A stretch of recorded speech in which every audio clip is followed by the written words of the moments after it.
The Senate is in session. Before we get started, is there someone from the business school who is here to, as a representative, talk about a program proposal from the business school? Yeah, I mean, you're from the business school, but so is Joan, but I mean, about those programs.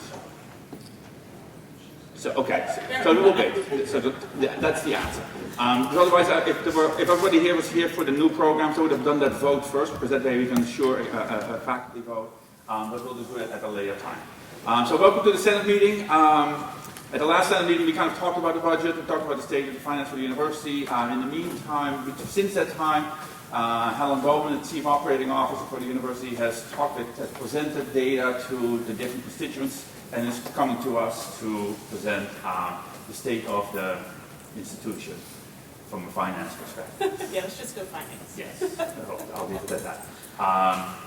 She will leave. We'll start it in a moment, and then she will tell you whether she takes questions during the time or after the time, and then there's time for discussion.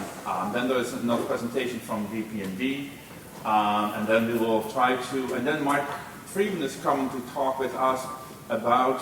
You should have gotten an email with a document attached to it that kind of lays out the thinking about taking a pause before we go further with a strategic planning process, as our strategic plan is about to end in a year, to see whether or not we want to kind of just pick that up or stop and try some other things, and Mark is going to come to talk about that. So unfortunately today will be more of a day in which there will be presentations, as most of the committee reports have been attached to the agenda, so you should have had that, but I will at some point need to stop the proceedings so that we can vote on the faculty matters for the Senate Committee on Academic Affairs. There are 5 new programs. You got an email about 2 weeks ago that served as a first reading, so today we are holding the second reading. This has helped also in speeding things up so that we can have a faster approval process rather than having a month to wait before we do the second reading. We now send it 2 weeks before. It gives you a chance to look at things, and then if you have questions, the second reading happens at that Senate meeting following the email that you get. So, but that'll be later on in the process. So without further ado, thank you for coming, Helen. Sure.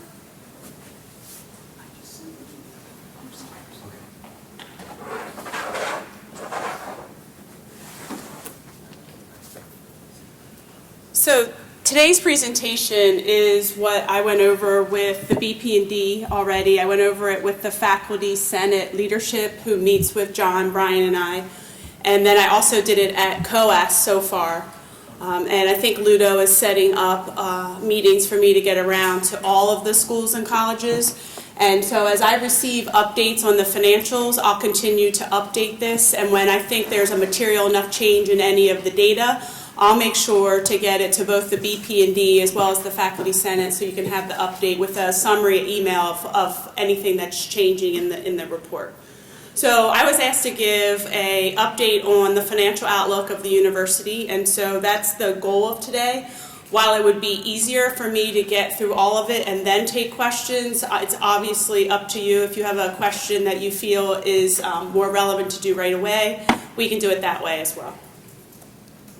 So Drexel remains in a strong financial position. So what does that mean to the day-to-day? That does not mean that we have operating budgets at the level that we need. It does not mean that we haven't taken budget reductions. This is coming from the standpoint of what the rating agencies and the auditors look at, and so I'm going to go over that high level, but recognize that I understand that we have severe operating challenges that we have to address moving forward. So in fiscal year, so you should have a copy of this. I would think, Ludo, will everybody get it? So from that standpoint, you should have a copy of it. If you don't, it'll get emailed to you today. It's probably easier for me to go over it with you before receiving it, and then you'll definitely get a copy of this. This is public information for everybody to have. So in fiscal year 17, our net assets increased by $34.8 million. It is not exactly the mix of what I would like, and I'll get into that later in the slide. It came more from the fact from our endowment's performance and less from the fact that our unrestricted operations helped that. In fact, our unrestricted operations were in the negative, and we're going to go over that, but it was more than offset by the fact that our non-operating performance therefore the return on the endowment more than offset that and increased our assets by $34.8 million. But again, I'll go over that in more detail later. That second bullet adds to why our net assets increased by 34.8. Our core endowment one-year performance in fiscal year 17 returned 14.7% and ranked us in the top 11% of all endowments and foundations. So we really did well from an endowment standpoint. What hurts our endowment is the lack of gifts to our endowment. And so therefore the focus in this campaign to get gifts to the endowment. We could be even better and be even higher if we had more gifts to our endowment. I had Moody's and S&P here in December. As a result of the recent tax laws that were just passed, universities and not-for-profits are no longer allowed to do advanced refunding of their debt to try to save money. God forbid we try to do things, better, smarter, faster, but that opportunity is no longer available to us as of January 1st. So I took advantage of one more advanced refund before the end of the calendar year. And to do that, I had to bring Moody's and S&P in to review us. They reviewed us as of fiscal year 17 and both reaffirmed our A rating in December. We were able to save millions of dollars with this advanced refunding, and we're spreading the majority of that savings in 19 and 20, the 2 fiscal years that we're going to talk about with the challenge still before us. They were the 2 fiscal years that needed the most, so we made it so that advanced refunding would help us in those 2 fiscal years. We have 3 consecutive years of $100 million plus in total fundraising. That total fundraising has been for various programs. You know about the Klein gift, you know about the Dornsife gift. So we have had 3 big years of fundraising. What we need from fundraising moving forward, again, are those gifts to the endowment for endowed professorships and scholarships, so that when we fundraise for those things, they become budget relief, and we can use those funds for academic and student support rather than the current items that they're being used for. Because we support 99% of our financial aid budget from our operations. And I will tell you, the school down the street probably gets 100% fundraising for their scholarships, where we provide 99% from our operations. And so we really need to work on making endowed giving a huge priority here at the university. And so our key debt ratios are improving, and our debt is actually lower than many of our comparison universities, and Antonis' presentation later will show that. So from a debt perspective, we're getting much stronger as well. Now we need to work on those unrestricted operations and increase our NTR and our unrestricted fundraising. This is just giving you a picture of the strong investment performance that we've had. The blue is the core endowment that I just talked about, having that 14.7% return. The beigeish color is the real estate that's in our endowment, and then the Academy of Natural Sciences when it came on in fiscal year 12. This just gives you an 11-year history of our endowment.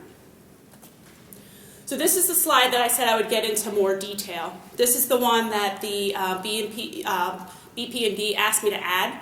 This is a new slide. It just focuses on unrestricted operations, not the total funds approach that RCM is. It is just unrestricted operations. And you'll see 2017 was a year of challenge. It's negative 23, and that is largely due to increased financial aid and largely due to having some graduate issues at the graduate level. We worked on both of those, but that is something that we really need to work on, getting our unrestricted operations to be 0 or better. And so this was an added slide for at the request of the BP&D. So this is change in net assets on the unrestricted level. And then the next slide shows you universities' change in net assets on an all funds level. So that's taking in designated, restricted, endowment performance. And so the $34.8 million that I talked about, our change in net assets increasing by 34.8, that's the very last column you see there. But like I said, the very last column shows negative 23. That means our endowment performance added about $65 million to our bottom line. I want this to be positive as well as my endowment performance, so that at the end of the day, those bars are much higher. We knew this was the journey we were going on. Excuse me, there's a bug that loves me up here. We knew this was the journey. The $9.8 million, while it's positive, It's almost a better story from an operating standpoint, because the 26.9 shows our unrestricted operations in fiscal year 16 added to the bottom line versus detracting. And so, but when you come over here, fiscal year 16 shows 9.8. That's because the endowment performance was strained in fiscal year 16, and not only for Drexel, but for all universities. And then you can see in 2008 and 2009 the effect of all endowments. If you remember the lovely 2008 financial crisis, that's the big impact that you see in 2008 and 2009. But this is the 10 years history of a change in net assets on an all funds level.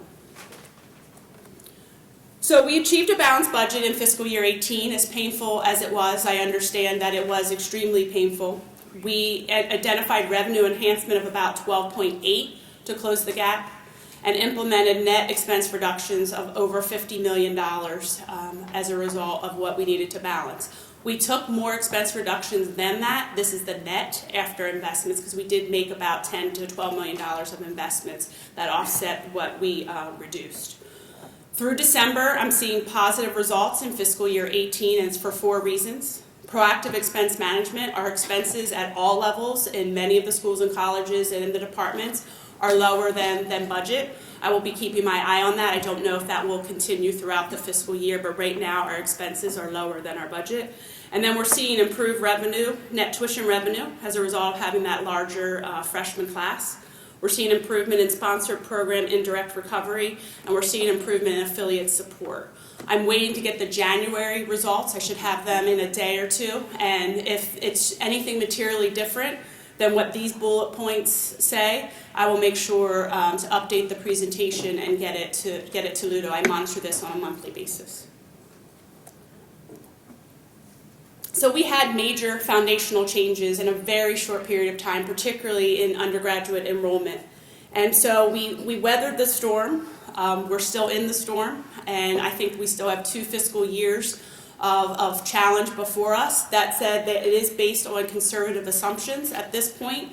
And we really made intentional changes to our price. Our price increases have been closer to 2% or less over the last few fiscal years, unlike the historical increases that we talked about in this room, the 9 to 13% increases in undergraduate tuition. We haven't done that in the last 7 years. We flirted with 2% or less over the last 3 or 4 years. We've also increased our commitment to financial aid. We are at a discount rate of about 53%. That is something that we really need to look at. That is something, when the reputation improves and your outcomes improve, you can only hope that your discount rate improves, and by improvement there, it needs to go down. Every 1% of discount is $1.5 million of NTR. And so if we can be in the high 40s and still provide access and make, still have an affordable education, that could be $6 million more of NTR for the university. And so that is something that we're closely monitoring and working on. And then we dialed back the headcount for a few years until we were able to turn things around from an undergraduate perspective. That is something that we are planning for a class similar to the size this year, and we'll talk through that when I talk about fiscal year 19 and beyond. This slide basically shows academic, university general, admin, and administration, and what portion each year took the reductions. And so in fiscal year 15, the bulk of it came from Central University, a smaller portion for administration, and then a smaller portion for academic. But you do see, I'll take you right to 18, you do see that 18, the academic side of the house, did take the larger reduction in fiscal year 18 in those 3 categories.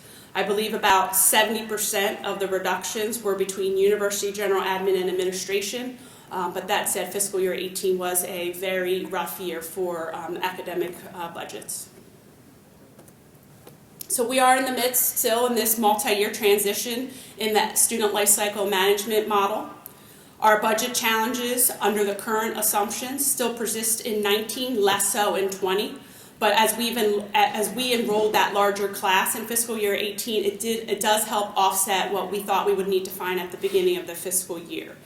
While that class is net positive, please remember it is a larger class, and as you know probably better than anybody, we do need to look at adjunct budgets, student support budgets, operating budgets for each of your departments, and so that's something that we've really we're working with the deans to work with all of you to really understand what's needed to make sure we don't start going backwards in some of our retention improvements that we've made. We're flirting very close with 90%, and we want to make sure we stay there, and so we have to address the budgets in each of your departments to ensure that we can do so.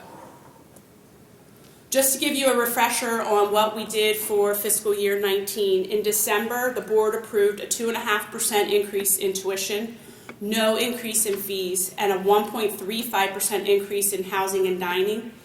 And overall, it's a 1.99% increase when you take it all into consideration at a 53% discount rate. So like I said, 2% or below is really what the board is looking for the next 5 years because how expensive we are already. And so we are at 1.99% higher for the following fiscal year. And at the graduate level, we're at 3% increase in tuition with some differential pricing at DuCom and LeBeau. It's just to refresh your memory on some of the financial levers for fiscal year 19. Back in December, we used the assumption in the 5-year financial model of a freshman class size of 3,000 at a 53% discount rate, with no enrollment growth at the graduate level or online, and that led to needing to find about $28 million to balance. Much smaller than 3 prior fiscal years, but on the tail of 3 prior fiscal years of large reductions. And so while smaller, it's still going to be something that will be difficult to do if we're only looking to expenses. And so Brian and I have met with all the schools and colleges to really challenge the revenue side to offset as much of that as possible. So as of January, we are seeing increased quality and enrollment indicators for the class that would come in this fall. And as a result, we're actually budgeting now for a class of 3,200 freshmen, still at that 53% discount rate. And so that $28 million goes down to $22.5 million because you get about $5.5 million of net tuition revenue off those 200 additional students. That said, this is before some of the investment that the schools and colleges have asked us to make. So this number is a fluid number going up and down at all times. At the end of the day, it needs to be zero come July 1st. And so we'll be working closely with the BP&D and all the schools and colleges to see how we get there. But like I said, Brian and I met with all the schools and colleges, really understanding what, the issues that they're having within their schools and colleges, what they need to grow, and we've really challenged them to look at their graduate MTR, to look at their fundraising, to see if there's opportunities for additional grant funding or additional salary on the grants. We're really pushing everything, but recognizing that some investment will be needed to expect any growth. And so everything that we're getting from the schools and colleges will be net of the investments that are needed to support this growth. And so I think they're all due Friday, is that correct, Tom? Yes. So all of the submissions from all the schools and colleges are due Friday to the provost from the draw as well to help offset us as we get through this transition so that less of it comes through expenses and more comes from revenue. Particularly the fact that with Schuylkill Yards and some enhancements in what our real estate's going to provide to us, I think this is a great request to ask of an investment committee to help us through this transition. And so I will do that. And then after that, what's not covered will have to come through expense reductions. And so I will continually update this until we get to, a balanced budget come July 1st. So what are we going to do? We're going to look for, as I said, revenue growth for 19. We have to continue to control our costs, primarily on the administrative side. There's still opportunities, not huge pockets of inefficiency, but every chance I get to look at the administrative functions to make them more efficient, I'm trying to do so.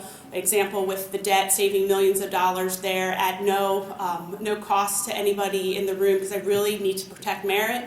I need to protect our benefits, and so I'm looking for ways and opportunities that don't affect the employee and faculty base.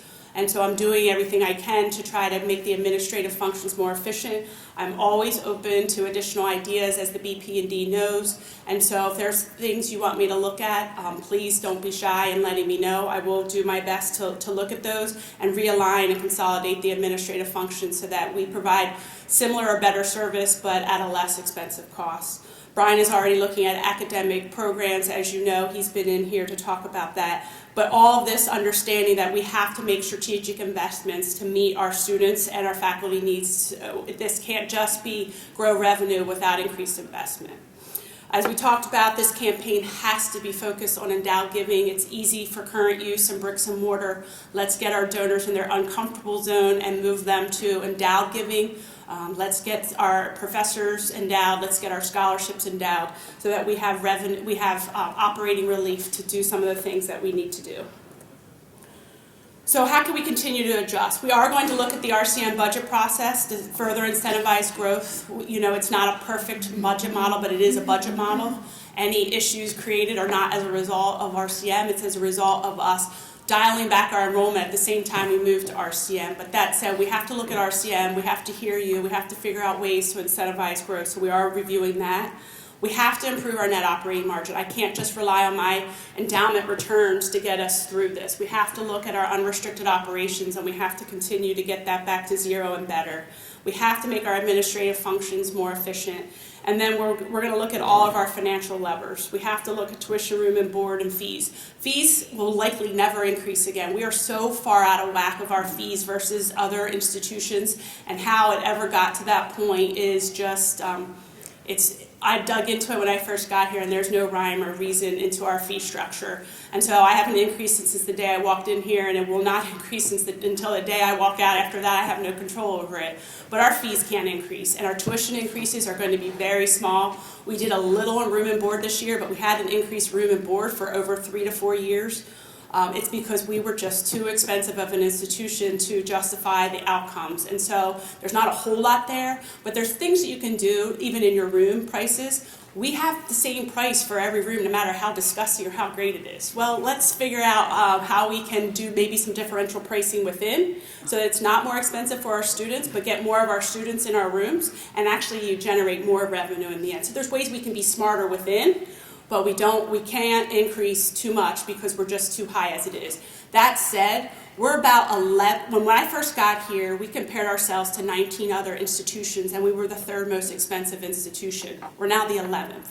So in that very short time, we've made tremendous progress, but it's at the same time we're investing more in financial aid, and it's the same time that we dialed back our enrollment for a few years. You put it all together, there's obviously less net tuition revenue and auxiliary revenue to cover your expense structure. So we're making great strides, but it has been a difficult journey to get us there. So we're going to look at our, how can we bring that discount rate down? As our outcomes improve, as our retention improves, as we get our graduation rate to where we want it to be, as we tell a better story about ourselves, our reputation will improve, and our discount rate should follow. And so I'm really hoping to see some discount rate come down, not planning for it this fiscal year, but I'm hoping in future fiscal years, including as early as fiscal year 20, we can start seeing some progress there. We have to meet our undergraduate enrollment targets. It's an obvious statement, but yet one that needs to be said, because we can't plan for here and come in here, and we can't plan for here and then come in here. It makes it very difficult for all of you to plan, and it makes it really difficult for me to balance a budget. And so we have 3 years under our belt under this new model, and so let's meet those enrollment targets. Let's look at the draw. Like I said, are there temporary things we can do in the short term to get more from our endowment, but yet be fiscally responsible for the future as well? Look at our graduate and online enrollments. Let's look at our leases. Many of our leases are coming up. Let's look at our own space. Let's bring them back. Let's pay less to others and pay less on our leases, and really look to renegotiate all our contracts. We have a process put in place now that every 2 to 3 years we RFP to ensure we're getting the best for on our procurement processes. And so I just have new leadership coming in procurement. It's been a rough road over the last year with some change in leadership, but we still ensure that process is an every 2 to 3 year RFP process, and I hope with the new strategic hire that I just made that you get better service in procurement as well. Just to give you a high level on how can Schuylkill Yards help, I hear all the time, a lack of true understanding of Schuylkill Yards. The big portion of our endowment was real estate based. It does not give you the return that you need. It's an illiquid asset that gets appraised once a year, and if there's a bump in the appraisal, you get a little bit of a return. And that really has dragged down our endowment returns. And so we've moved this illiquid asset to Schuylkill Yards, got money in return, and now we're investing that money so that we can be truer to our asset allocation and be less reliable on real estate and our endowment. And so in fiscal year 18, If all 3 parcels come down as expected, we will receive $80 million for those 3 parcels, which is an increase of about $13 million. It will increase the endowment by 13. So you take the land out, put the money in, and we should have $13 million more just in this fiscal year. And over the life of the project, total gross proceeds of $239 million, or an increase in the endowment of $114 million. And so while I would never have put that much land in the endowment, at least now we're monetizing that land and improving what it will do for this university. I don't know why this happened before. It doesn't happen on my computer. I think they're going to think that I'm kiboshing this, but the blue is, so everybody always asks about capital. The blue is the portion of capital from fiscal year 13 to 17. That was for academic space capital investment. The red is more co-curricular student services, and the green is residential. While we need to do more for residential, because if we're going to want our students in our res halls and retaining here, we're going to have to come up with a more mature program to improve our residential halls. I don't know why this slide keeps doing that. I can pull it up on my computer and show you that it's not there, but you do see that we are committed to academic investments, maybe not fast enough, and maybe not in areas that affect your particular areas, but I think the physical science building is one that we really have to address. Discway is one we really have to address, and I know there's some school consolidations that the provost's office would really like to address to get the schools together so you can have more synergistic relationships. And so they're the high priority capital investments moving forward, but that said, I still stand strong that the capital campaign needs to be primarily focused on the endowment, knowing that we have some severe needs in those particular areas that I just spoke of. And I will figure out how to get that slide right and get it back to Luda. These are just some of the examples of the major capital infrastructure investments over that time frame. None of these should be new to any of you. The 3 biggest are, LaBelle, Pisby, and Urban. You see them there. So while we're positioned for revenue growth in 19, my model does not currently show that. Right now, my model shows a slight decline in revenue, and that's because of the conservative assumptions that I have right now in the 5-year model. Remember, I said I did not put any enrollment growth for online or for graduate yet into the model. What we're hearing from the schools and colleges after our meetings with them is that I think there's opportunity for 19 to show revenue growth, but we're waiting for those responses to come in this Friday. We already increased the undergraduate class to 3,200 again for this upcoming fiscal year, and so the discount rate's still at 53%. I think we can show revenue growth in fiscal year 19. It's not going to cover the $22.5 million, so there will be work to be done. And so that's why I'm looking to the endowment draw, and that's why I'm looking to other things that I can do on the administrative side to make it more efficient. And so we've been addressing access, affordability, outcomes, efficiency, and value, but we also have to address the day-to-day that you all experience. And so that has been what we've really talked about with the schools and colleges, deans, to say, what do you need to do your job on a daily basis? And so we're hoping to get all of those, and we hope that there's been an interaction with all of you in developing those, because that was the mandate we gave to all of the schools and colleges and the deans. That's it. So that's the high level of fiscal year 17, 18, and 19 and beyond, and now it's really just your time to ask any questions. I think many of you know that if I don't know the answer, I'm going to let you know that I don't know the answer, but I'll follow up with Ludo on anything I can't answer today. Don. It would be nice if we actually knew how or had the capacity to really increase revenue. Give me some examples. I'm putting together an external advisory board in a graduate program in School of Biomed, but I can't reach out across the country for money. They all have to be local, which means I can't extend the reach of the school's reputation. I can't introduce the school to other states using this mechanism. No money. We would like to increase our outreach to reach more students. No money. And it gets even funnier. We want to create more specialized websites that are, I forget the term, more attractive to students, but we're told everything has to be standardized. We even had a graduation ceremony with a special student who came and talked about their experience at the School of Biomed and how that helped them in industry, and we were told by the people running the graduations that that wasn't allowed either. Everything had to be standardized. I feel like you're asking us to go run a marathon, and just before we start, you say, "Ooh, by the way, let me break your legs first," so that everybody's equal. If you're going to ask us to do something, give us the tools, give us the freedom to do it. You don't have Otherwise, disagreement from me. you don't have disagreement from me. I would say that if we've talked with every dean to work with their departments to say, what is it that you need for growth? Because we understand that the money is not where it needs to be. So I can't expect growth without some investment. And so, I go to as many forums as possible to have these discussions and make this presentation. And so if your dean isn't talking to you or your department head isn't talking to you, then let's have that conversation, because we are supposed to be talking and finding out what you need to grow and not just expecting you to grow and breaking your, I believe, said legs and knees in the process. Because I can't expect you to have growth without it. It's not just financial investment. What I'm saying is that the university's various units either don't talk to each other or don't understand. We don't have the freedom, even when we're not asking for funds, to do what's necessary to increase revenue. We're being hampered by university policies that do not allow the flexibility to the individual units to go out and use new ideas and new approaches to increase revenue. That's breaking our legs. So all I can ask you do is if you could put in an email some examples for me, then I can work with the various areas to find out why this is occurring, because I heard financial first, and I'm letting you know I hear that loud and clear. Then I heard that there are other things that are going on that are not allowing you to, that doesn't sound like I own, but I want to help.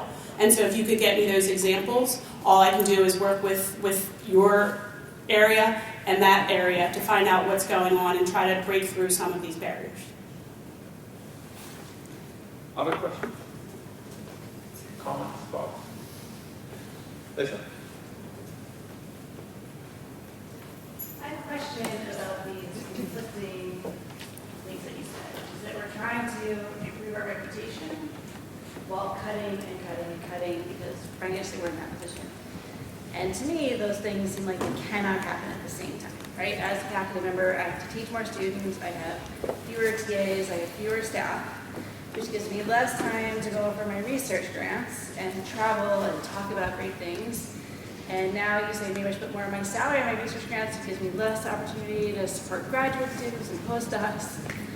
So it feels like these pieces that control our reputation, which are things like, big research grants, low student to faculty ratios, nice facilities for our students where the chairs aren't broken in the classrooms. Those don't jive with the budget model we're in right now. So I don't understand how our reputation is going to go up when we have no way to actually improve what we're doing. So, again, I don't disagree that the budget reductions could lead to a reputational hit, and that's why we've made an extreme emphasis for this fiscal year to say what are the investments needed that you may have taken historically. Let's try to grow to more than offset those and help meet the budget challenge. It's not perfect, I agree, that we could be putting the improvements that we've made at a bit of a risk, and so this is the year where we're really trying to say we hear you loud and clear, I understand, and that I need to know what those investments are. And so, I'm continuing to work and try to understand. I also had to get to a balanced budget under a budget model that led to a lot less students with a much higher discount rate, and so I had to make maybe some short-term decisions that could have long-term ramifications. I'm hoping to quickly invest in those areas and try to improve. Drexel has tried to be all things to all people, and we have to recognize that we have to have some specialties, and we have to have some areas of excellence, and sometimes we're going to have to look at something and say no to the glitzy glamour thing and really invest in the core infrastructure. And so I hope we're more disciplined to do that moving forward so that we don't hit a reputational, move backwards in our reputation. I hear you loud and clear, and it's well noted. I think we had a speaker. Can't hear you. We had a speaker who came from Northeastern, right, where they have continued to rise, whereas Drexel has not. And was talking about really how they've made a significant effort, at least in the College of Engineering, to work the numbers, right? And They be definitely very do that. strategic about that. And I'm not saying that's the right way to do it, but if you want to keep your reputation up while there's no money to make things better, then there's got to be some discussion between enrollment management or whoever's in charge of that and the faculty and the people who are running the academic side to figure out how can we keep things balanced when we don't have the money to actually make things better. And from a faculty perspective, we feel totally, I personally, can't speak for everybody, feel totally divorced from that process, right? But when we plan our courses and we plan how we're doing our academic offerings, there should be some conversation there. And either it's happening at some level where we never hear about it, or it's not happening. So there must be something that we can do. I agree. So I think that message came through loud and clear when we met with the 12 or 13 deans, saying there's still incredible need for improvement in the interaction between enrollment management as well as the schools and colleges. While it's improved, it's not quite at the level that it needs to be, and that came through probably 13 times as we met with the deans. So that's something that I can take back and talk with President Fry and Provost Blake about, as well as Randy and Susan Aldridge.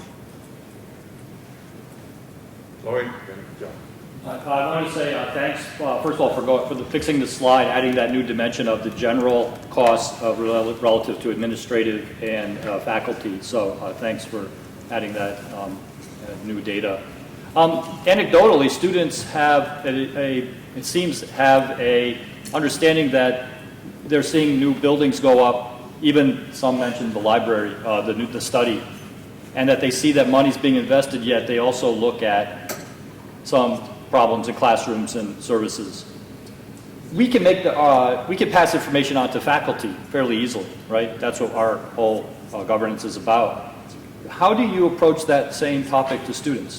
How do you do that? So under Sabir, he has student forums with the undergraduate student body as well as the graduate student body to talk about the difference between OPM and other people's money and our money. And so the hotel and all the ACC properties and the child care and all those amenities were all other people's money on our land that are providing us actual revenue off of those. It's difficult to get that to the student base, but Sabir does the best that he can to work with the governing body at the undergrad and the graduate level, and then they have forums for discussion as well. But it is a difficult thing to be able to make sure our students understand that some of the buildings they're seeing, they aren't actual Drexel money, but it's a difficult thing. And so if there are suggestions on how we can get to our students more, I'm happy to hear them. But I know Sabir, that's a big part of what Sabir's role is to educate the students, because they come to him all the time saying, well, how are you able to do that? And then he takes them through it. But how you get to the bigger student body is always going to be a challenge. Even how you get to all of the faculty is a challenge, let alone all of the students. Thank you. John. Helen, thanks for the presentation.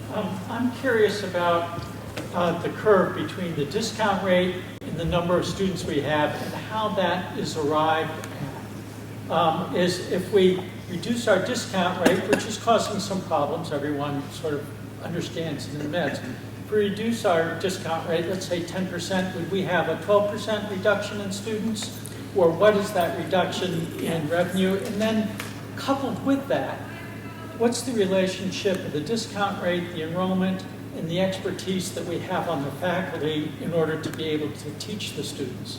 So I won't be able to answer any of those questions. So I would say we're never going to discount rate 10% lower. You do this in increments, because as you improve your reputation, you might have the ability to attract a fuller pay population, as well as not be as generous possibly on some of the financial aid packages, but it should not be at the expense of access and affordability. And so you have to do it in a way that is it's smart, and to make sure that you don't do it at the expense of the number of bodies here. I would say that's a question better for the Randy Dykes of the world. I'm certainly not trying to not answer it, but I don't know the answer to that. And then as far as the faculty question, could you, I didn't understand what you meant on that. For instance, if we have a surge, like last year, we had a lot of expertise lost because of the incentive retirement package. And yet we had a tremendous increase in enrollment, which meant that we were perhaps hiring faculty who were not as experienced, maybe not quite as knowledgeable, but we needed to teach this increased student body. So how is that curve? It seems to me as though you've got a curve of faculty expertise and a curve of students, Right. just like you've got the discount rate and revenue and things. And where do they begin to cross, and where do you start getting disjunctions between those lines of supply and demand? So there was a similar question at COAS. The rumor mill was that many schools and many programs had to be shut down because of the large retirement. And in fact, no program was shut down because of the large retirement. Did we hire teaching faculty? Did we hire some adjuncts? Did we ask some of the retirees to come back on a part-time basis? Many schools capitalize on their expertise on a part-time basis to cover some of that. Is it perfect right now? It's not. We know we have teaching issues in some of the schools and colleges, and this is part of the request that's supposed to come in on the 23rd. It's not just how can you grow, but what is it you need for today, as well as what you would need for some growth. And so there was a lot of talent that left this university, and we did our best to ask them to come back, or we used teaching faculty and some other things, but no program, just to make sure anybody who was at the COAS program knows that no program was sunsetted as a result of the retirement program. That said, it's not a perfect science, and I think there's investments needed to ensure the student experience, and so that's something that we requested for the 23rd as well. Okay, just one more follow-up question. Is, do you have a plan where you would like to see our discount rate and the number of students, let's say 5 years out from now? So In terms of our overall budget. yes. So my plan isn't necessarily what. We haven't had that discussion yet. We're doing the post-mortem of this larger class now as we speak, while at the same time we're planning for the class moving forward. I think the 3,000 to 3,200 is a sweet spot that I like. I'm not sure enrollment management would agree, but at a high 40s in the discount rate versus 53. But that's something that we as a university need to work through together. That's just my gut reaction to answer your question. Other questions, comments?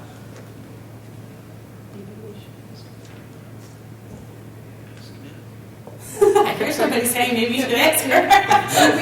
Were we supposed to get this presentation? I was just asking. Because Yeah, you're good. So I sent it last evening, but let me fix that one slide that just keeps coming up incorrectly for some crazy reason. It happened at BP&D too. So I'll resend it and get it out to everybody. No, we don't have it. I sent it to Ludo last evening and Jackie did, so make sure they have it here.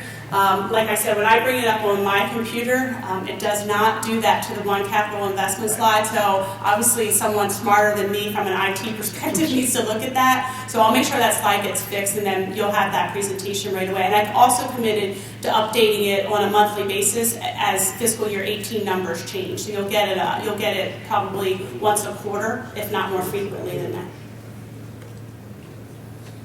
Other questions, comments? Okay. Thank you. Helen, thank you. This is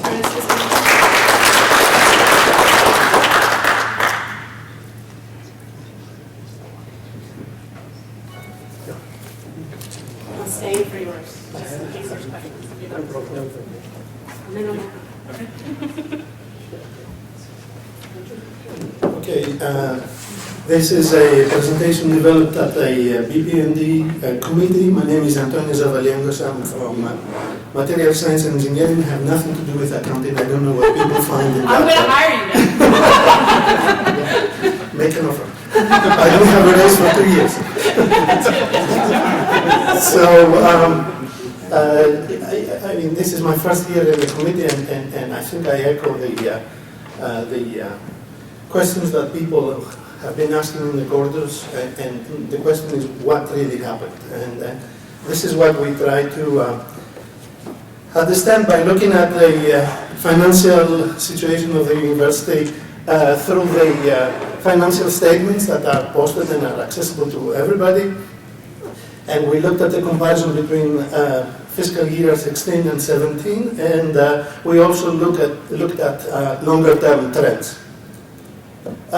Before going this, I really wanted to convince myself about the budget and what it looks. And this is a visual presentation of the budget. I've been here 25 years, and I think I heard 2 or 3 or more times that Drexel is really dependent on tuition, but before I saw this, I really didn't understand it. And what this is nothing else. At the top is the income, and at the bottom is the bleeding expenses. So I split this into, I put here 2 parts of the budget related to research and the patient care, and I used the term zero-sum operations. I don't want to go into this detail whether they are truly zero-sum. There is indirect that goes back to the budget, but at the same time there are expenses that they are not really covered by projects related to the research. So if you look at the top here,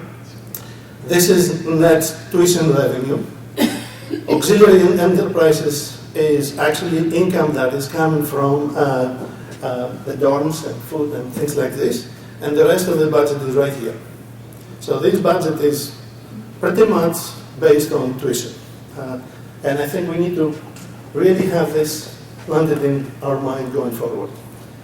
So this is a slightly different graph, but essentially it says the same thing that was presented in the previous presentation. It's revenues versus expenses. Revenues blue, expenses red. And you can see a very nice run of something like 7 years with a positive margin. And one of the questions that we asked is how was this positive margin used? And this is verbatim the answer, used for operating working capital, but that's just a temporary flexibility. There was a repayment of long-term debt. There was the funding of pledges for buildings until they are paid. Promises to give donations over a long period of years have to be funded up front for these buildings to actually go up. And also strategic acquisitions, and the corresponding ones are listed there. So what I didn't mention, but you can see it, is that going from 16 to 17, there was a switch, and the revenues were actually lower than the expenses.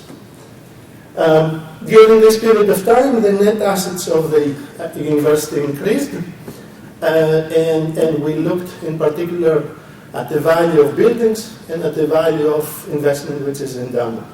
So the endowment went up, but it came down actually just before this time in my graph because of the crisis.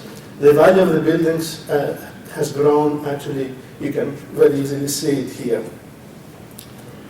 Another number that we looked at is actually the operating cash, and we have been looking at a nice increase of that number until last year, where there was this very sharp drop. Since I'm a professor and I always like to mess things up, I put the slides that they are really messy. So, but I think the bottom line is this is a comparison of 16 and 17. You can see 2 or 3 major numbers. The big one is that net tuition revenue was down by about $20 million. It was partially down because of numbers of students, and it was partially down because of a change in the discount rate. The sales and services of auxiliary enterprises, which is related to room and board of the students, was down by another $9 million. And there was a reduction in gifts of about $20 million, but gifts go up and down, so that's not as unusual. So if you look at actually long-term trends, you can see these interesting drops in net tuition and in the revenue of the auxiliary enterprises in the graphs. And you can also see the variation of the gifts that there is quite some variance from year to year. If you look at the expenses side, and it took me a while actually to understand this because I saw in the previous presentation a reduction of budgeted expenses, and these are reductions of things that they were going to be spent and they were not spent. So these numbers, the difference here is between what was spent in 16 and what was spent in 17, and there's another $12 million increase in the expenses. So 20 and 10 and another 12, here is the problem. We looked at the long-term trend of expenses, and we saw that the college expenses over this period of time grew at a smaller rate than the institutional support, which is the administration expenses. And also we saw that academic support and student services grew at an even lower rate of increase. So having looked at this, I think we can easily summarize what we said, and essentially I repeat what I saw in the graphs. A strongly dependent budget on net tuition was actually, I don't know if I use the right accounting words, but it was really pushed over by a dramatic perturbation in the students and the discount rate. There is the interesting drop of the operating cash. So operating cash was there and it took care of the problem. And I will stay in this last bullet. And you know, we don't like rankings, especially when they don't rank as high, but there is some truth in them. And financial fitness of the university has been ranked at C by Forbes. And this is not new, so this is not the result of the crisis of whatever happened. But it reflects the fact that the budget of the operation and the style of the operation that we have is actually very constrained. And when there are perturbations in the system has difficulty dealing with it. So the next two slides are coming from some projections that they were presented by the CFO to the Board of Trustees. Let's understand that these are conservative assumptions, and any difference in budgets it will be balanced prior to the fiscal year starting. But if you look at the scenario that was actually presented, which was based on the assumption of 3,000 students, you see the history and you see the projection with the dashed line, and I think you can always be scared about this, and because there is a gap that persists in the future, and I did just a numerical trick by scaling up the net tuition going to the 3,200 student scenario, and it brings things closer to each other, but it doesn't really allow too much room for error going forward. So the pictures are similar when it comes to the expenses, and these were actually what were in the report. These were with some adjustment that were happening after some discussion. Again, we can talk more. This is an interesting comparison, at least in my mind, because I wanted to see where we stand compared to other universities. And there are many ways to actually plot this kind of data. I chose to plot them normalized by revenue. And so this is, the comparison is with Northeastern, yellow. We are Drexel, red. CMU, obviously it's another ball game, but it's always nice to have that. Yes, please. Where did you get these rankings? Because CMU doesn't have, I mean, why are we being compared to them? Because Carnegie Mellon doesn't have nursing or medicine. I can explain that to you. The sources are here, so it's in their annual reports. CMU, as I said, it's not in our league. I just wanted to put it in the comparison because it obviously has a much more rich environment okay? I mean, in the sense of the finances. But academically, It's another not story. comparison to what we are. If you don't like it, forget about the blue one. Maybe engineering likes it, but. No, I don't care. Some I don't mind. I don't have any personal interest in that. It's just that obviously the closer one is Northeastern because it has a lot of parallel components with us, and the other two were actually places that I could find the number, and they were reasonably better than a lot of others. Okay, so you can, if you prefer to just see red and yellow, I think it's the same thing. This is the percent of cash, the cash available to the university as a percent of revenue, and you can see the difference here. Okay. You can also see a very interesting difference, which at least I was surprised by it, the fact that we have less debt than others as a fraction of our revenue. And then tuition, how much net tuition versus the revenue, these numbers are obviously much larger, and you can see that these two and these two are actually from different categories. And we looked at the buildings as well. You know, you can say it's more or less. I don't think it really makes a big difference. As I said, the two important numbers that came out is this and that. So the cash that we have and the fact that we don't have as much debt as they do. And with respect to investment, it's also a similar comparison. So based on these numbers,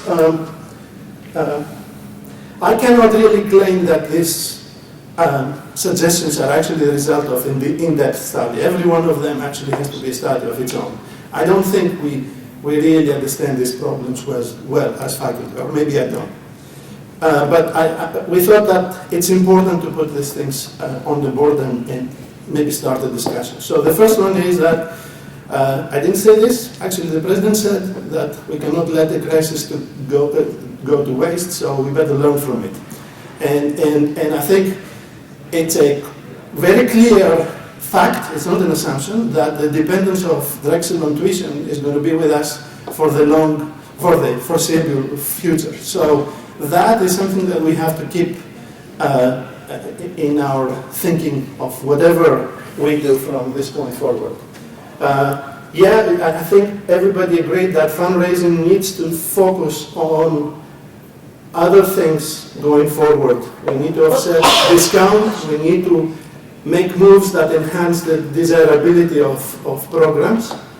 And it's common sense to say that financial discipline and revenue growth have to happen. It's not clear how we can do that, and your questions were actually reflecting this fact. I'm not sure if we have the answer to this. The next statement, I tried to put it very politely. We really have to get better in recruiting. And I think everybody understands what I mean. We really have to understand the implications of the number of students that we are expecting. Because 3 years ago, the magic number was 2,700, and that was perfect for us. And now, reality says it's 3,200. That's a big jump up. And it has a lot of implications. And the last statement, I think we need to find ways to focus on the core academic mission. At least in my personal opinion, you can make yield from 10% to 15%. It doesn't mean anything to the students. The students will come because this place is desirable, and it is desirable for what it delivers. And it has the co-op, and it has the academic programs, and the teaching, and the research. So that's what we had prepared. If you have any questions, I would be happy to answer. Questions or comments? Yes? Yeah. This might be kind of a combination question for VPD and for Ludo, but I get questions all the time from faculty members that I represent, in that we did a document that this reminds me of, this Facing the Future, last spring.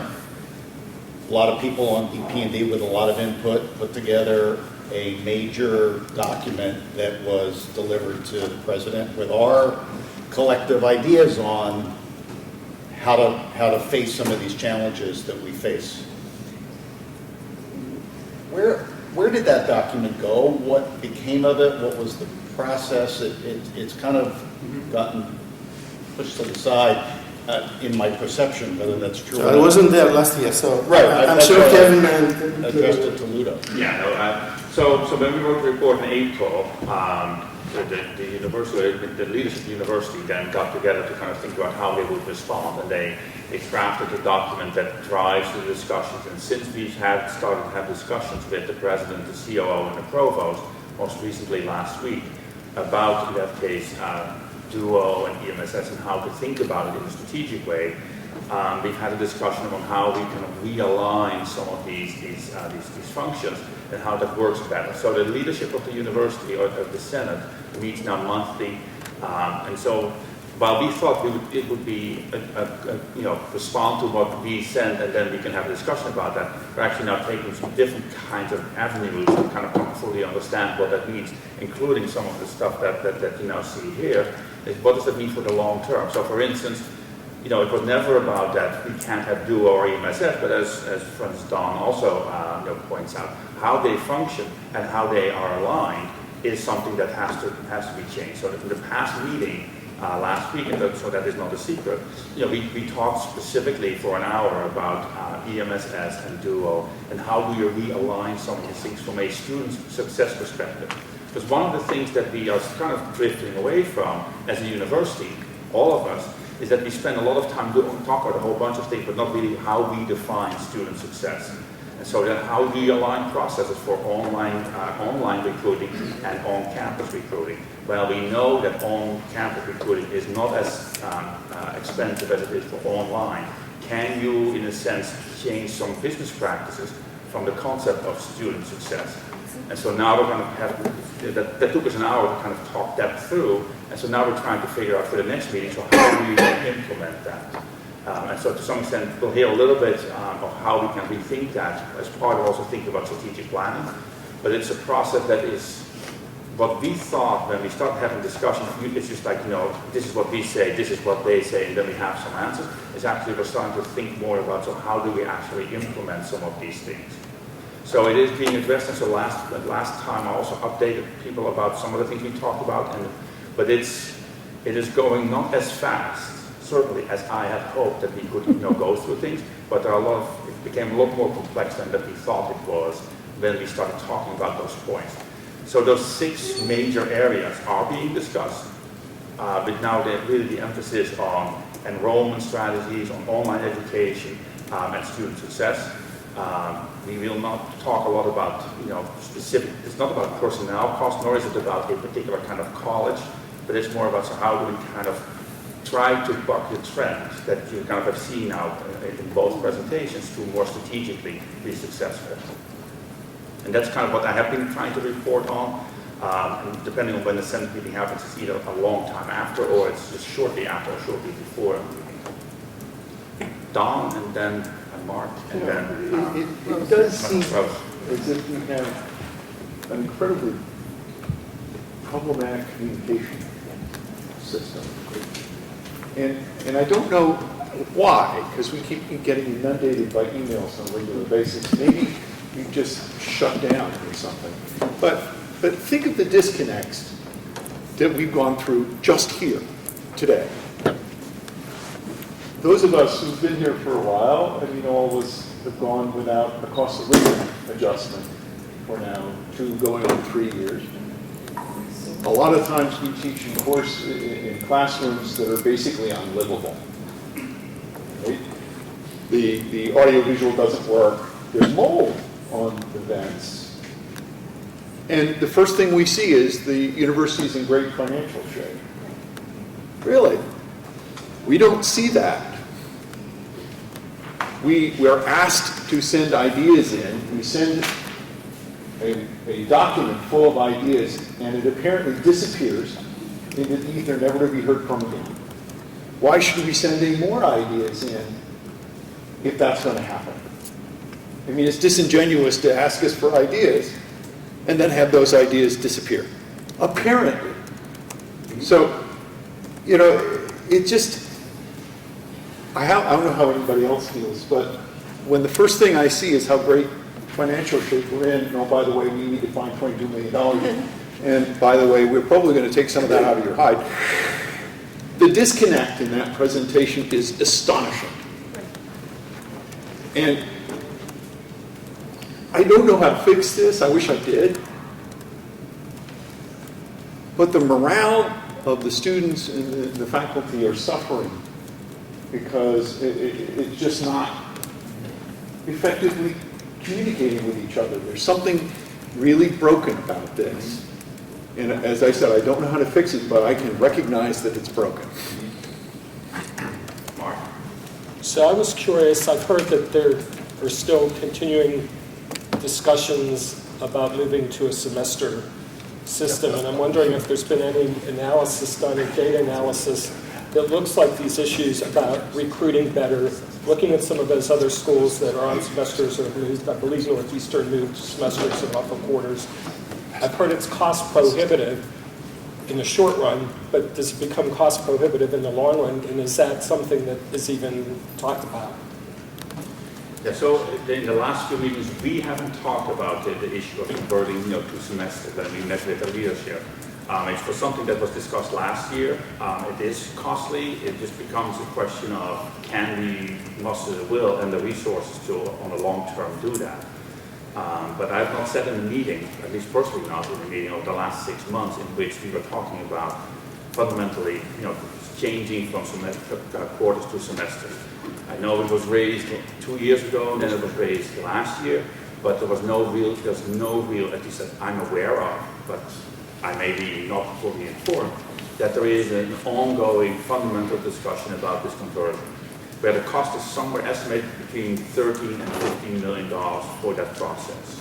But has anybody looked at an analysis to see if that is a significant impact on recruiting and things like Mark, that? have you, it's not, I know Randy discusses it in a variety of forums, saying it's something that we need to look at to see, and really thinks it will have an impact, but there hasn't been another analysis done since the first one was done several years ago. Is that, Mark, you're not looking at that, are you? I mean, the discussion has been in, yes, I know there's a guaranteed cost of doing this just logistically, and if their benefits are uncertain, and some are pro, some are con, and given everything else we've got on the table, sort of tending to move on to other things. I don't, that's just my take on the sort of average opinion of the rooms I've been.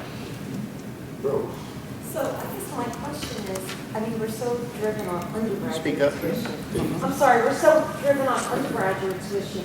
What would it take for graduate studies to fill that gap? Because I know we don't make money on PhDs, but we That's could not make necessarily money true. on some programs, maybe, I don't know. But I'm just saying, I think graduate education gives us an opportunity maybe, and what would those numbers, what do we have to do to get to that? So every 100 graduate students, I believe, is $3 million of NTR.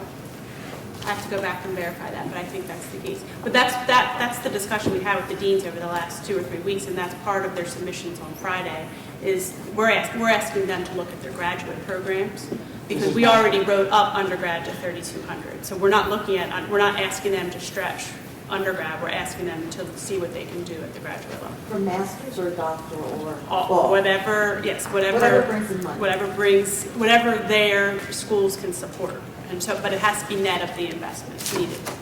Because some doctoral program students don't pay tuition or they get waivers. So we're not talking about those, we're talking about programs where people pay That was tuition. the request to the deans. Yeah, and so I think most of that will then be in the master's program level, because most PhD programs, not all PhD programs, but most PhD programs, by and large, students don't pay.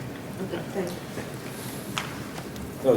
Sorry, no, I'm sorry, I'll Frank jump in real first. quick to apologize for jumping in, but every time somebody says PhD programs, we pay money, I have to jump in. There are several doctoral programs at the university, very highly regarded, Yeah, very those are selective. thanks. Point And the well students taken. are willing to pay money because they know the opportunities is on the other side. They borrow money to Thanks. take them. So we have those in the university. Well, that's good. Respectfully, thank you very much.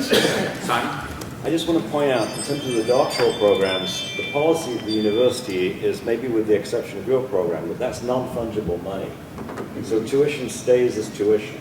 That's Right. not true of master's programs or undergrad, but it is true of doctoral programs. That's university policy. Right. So it's not, it doesn't give us, It doesn't give you much. it doesn't give us flexibility of any kind.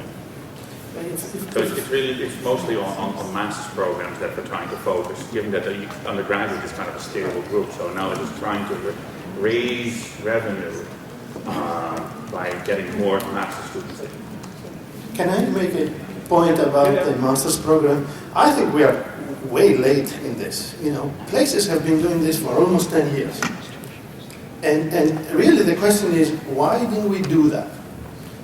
And one of the approaches to this has been that we are already constrained with respect to the number of students that we have and the facilities and things like this.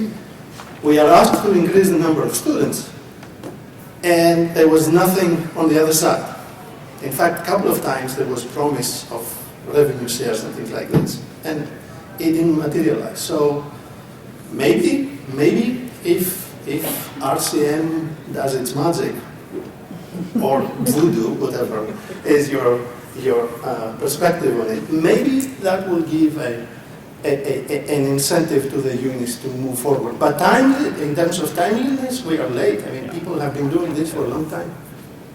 Rose? Oh, sorry, John first and then Rose. Yeah, could you go back to your slide where you had the 4 graphs of college growth and Yes. there's just Yep. This one. No, there's, this one. The no, bar graph? Is this the one? Yeah, that's it. Okay.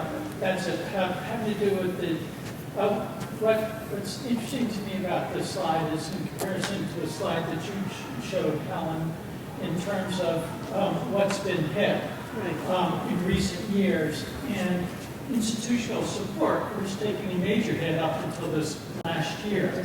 And yet, it looks like institutional support has been So, as Antonio told you, it wasn't only of existing budgets, it was new funds. So what sits in institutional support are the central funds until they're allocated. So any historical merit pool, any historical investment pool, anything sits there before it's allocated to the schools and colleges. And so my slide is showing you reduction in funds plus the investment funds that we wanted to allocate were reduced to help balance the budget. So we didn't have a merit pool for 2 years. That came all out of general institutional support because it wasn't allocated. And so the investment funds of $6 million that we try to put back per year for investment sits at general university support until it's allocated. And so when it was removed from institutional support, because institutional support is for academic and administrative. And so that's why we separated it out at the request of COAS to say what was purely administrative, what was institutional support, and what was academic. And so that's why that's the placeholder of funds until they're allocated. And so that's why institutional support shows a big chunk of it, because it was unallocated funds that we had in the budget, but we had to take them out to balance. quite well taken. I guess I would just like to see sort of apples to apples in terms of what is growing, what is staying the same, and what is sort of declining, making sure that we've got apples to apples. Yes. So these are numbers that are actually spent. The reductions reflect projected additional expenses that never occurred. So, Rose and then Dawn. I guess the follow-up question on the 100 graduate students for $3 million net. I gotta make sure that's the right. But so if you have a lot of students that are enrolled online, is it still $3 million net tuition? I have to get you the number. Okay. I don't know if that was online, face-to-face. I got it from enrollment management, so let me see. Because if we want Rose, to, it's kind of hard to hear you. so my question was, is that $3 million net tuition revenue face-to-face or online? And Can I just say real quick, Yes. Tom Glenn from the Provost Office? It varies by program. It really does. I mean, each program, especially if you look at online programs, there's different discount rates compared to online versus face-to-face. You know, an MBA online versus MBA face-to-face, there's going to be different rates, so it varies. I mean, what Helen's giving you was an average of what it would be, but it varies. And we've been asking the deans, and when Provost Blake started, he had identified that right away and said, we got to grow our graduate programs. So we've been asking the deans, every new dean that's hired, let's grow the graduate. And just two other points if I can make real quick. Sorry, I'm jumping in, but we were at 26,000 students. We're now down to around 24,000 and change. So it's not just a drop in the undergrad and then back up with the undergrad. It was our online students went down, our graduate students. But you're right, let's grow graduate programs. The incentives in RCM are to grow graduate online. The incentives are there. And now with this new model, the money would go back to the colleges. So it's really having the teams, faculty, everybody work together to try to grow them. And one last note, I would hope all of you continue to send us suggestions and concerns. And I just want to point out, Don said something about a classroom with mold. There was no mold in the classroom. It was a dirty vent. Safety and health went there the day he emailed us. And then facilities came and vacuumed the dust off of there. So please keep your comments coming to us because we are trying to make a difference. Thank you, Tom. Don first, because you had your hand up, and then Alyssa. I'm curious about this graph now that it's up there again. The institutional support, what is it that this is actually graphing? Would you like to explain what exactly is institutional support? Is that what you're asking, or is it the? Well, I'm looking at this. There are four graphs. Right. College expense, institutional support, student services, and academic support. And there's only one graph where it ever decreases. Sometimes, for instance, in institutional support, it doesn't go up as quick. But there's only one graph out of those four where it actually goes down. And that's academic support. So that goes through 16. Remember, the big reductions were in 17. Right. And so when you add one more year to this, you're going to see that go down. So that's the limitation of this graph right here is that it stopped in 2016. But if academic support goes down, how does one build one's reputation up? But that's not what you asked. The first question was you don't understand why everything's increasing. I'm letting you know that it's short a year and it's going to show you add a year to that and you are going to see it go down. Nobody's saying reductions in academic support means improvements in reputation. No one thinks that. No one said that. I'm just letting you know that I'm answering your actual question was why aren't we seeing this go that way? And that's why there's a year of data that needs to be added. And then just so everybody understands, it does not make these are actual numbers. I cannot get over how grateful I am to Antonis. He is a great partner to work with, and this has been a really great conversation at the BP&D.